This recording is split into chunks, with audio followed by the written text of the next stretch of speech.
Thank you all for being here. I am going to use my laptop, so I am going to look at all of your nice faces, but this will also be here. Thank you for being here. Today I will be talking about the power of nudging policies in the food system in relation to food consumption and the United Nations Sustainable Development Goal 12, which touches on responsible production and consumption. Let's see if I get this right. Aha.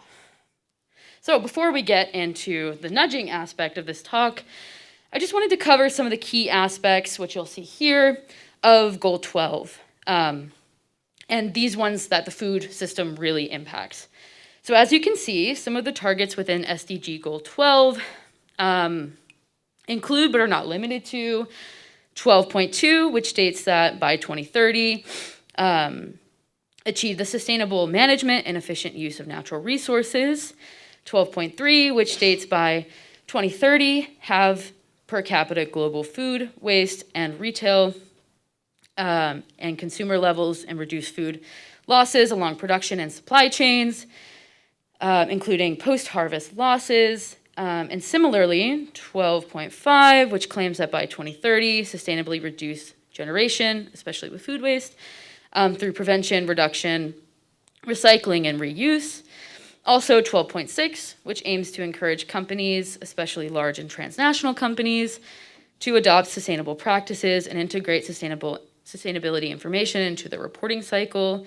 And lastly, 12.7, which aims to promote public procurement practices that are sustainable and in accordance with national policies and priorities. I want to suggest in this presentation, in order for Canadians to meet Sustainable Development Goal 12, titled Responsible Consumption and Production, the food system must be addressed. A wealth of scientific research has illuminated the profound impact of animal-based products in comparison to the production and consumption of plant-based diets on human health and global sustainability. These negative impacts can include, but are not limited to, mass biodiversity loss, inefficient food production strategies, poor land use and water use, deforestation, and greater risk for dietary and chronic health-related issues to the consumption of animal-based products and a high risk of zoonotic diseases and antimicrobial resistance. Responsible and sustainable food production and consumption starts with plant-forward diets. Based on research of environmental sustainability and public health, the findings underscore the importance of plant-centric diets in fostering responsible food production and consumption. They also highlight the roles these diets have in playing to prevent or mitigate chronic diseases and food insecurity, fight against climate change, alleviate pressures on marine and land resources, and support biodiversity on a global scale, all of which are critical to fulfill the UN Sustainable Development Goals.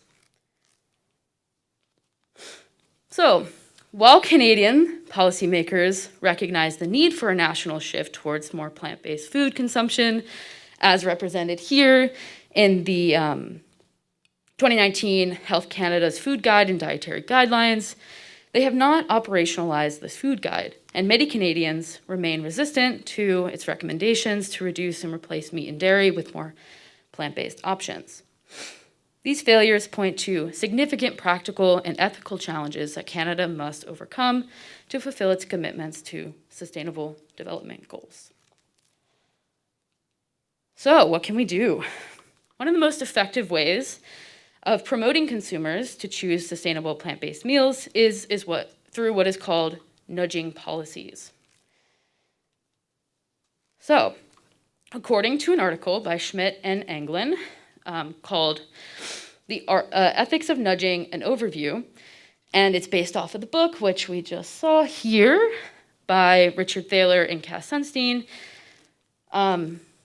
They say, quote, nudge policies utilize insights from behavioral science to achieve policy outcomes.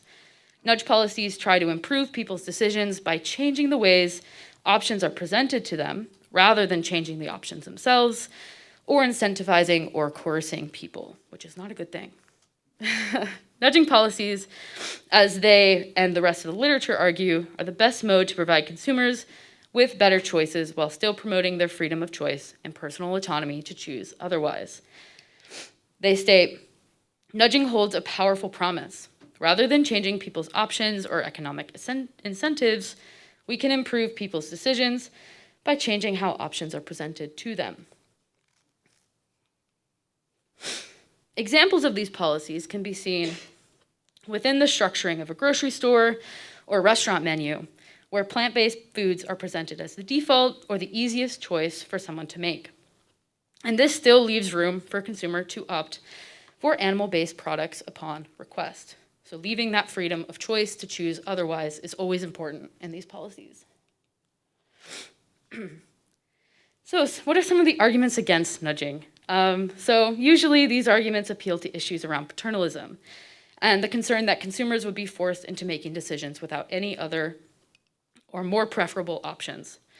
Paternalism is generally understood as an action, policy, or otherwise that limits a person's or group's liberty or autonomy and is intended to promote their own good. So it seems good, but also bad. You know, not good. We don't want that. However, as Schmidt and Engelin argue, these appeals to paternalism end up falling short because, in some, nudging interventions still provide the individual the freedom to make their own autonomous, driven choices. They argue, quote, in some, nudging offers a promise of cost-effective, evidence-driven, freedom-preserving, nonpartisan, and comparatively popular choice policies. Moreover, as choice architecture often influences us one way or another, why not utilize it to make us better off? Some of the examples that we can sort of look to about utilizing the effects of behavioral science to encourage people to make more sustainable decisions and nudging practices are commonly mentioned, such as the smart design of cafeterias, where you put healthy food options such as apples at eye level to boost apple consumption because salient items predictably capture the attention of consumers. Or another example is at a restaurant in which the menu is designed to be plant forward and plant-based food is the default. This gives diners the choice to opt into meat or dairy while still presenting plant-based options as the first sort of line of choice.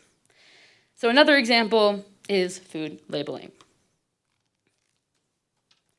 So just some of the evidence of nudging in practice. This is sort of where I'll conclude and sort of let you all brainstorm and think about, different ways in which choice architecture and food policy and nudging practices can sort of work in grocery stores or in menus at restaurants, various things like that, and in catering, etc., and let you think about some of those things before we leave. So some of the examples include defaulting to plant-based options dramatically increases their uptake. Increasing the ratio of plant-based to meat options increases the plant-based take rate. Changing the order, location, and serving method of vegetables in a buffet can increase their take rates and decrease the rate of meat.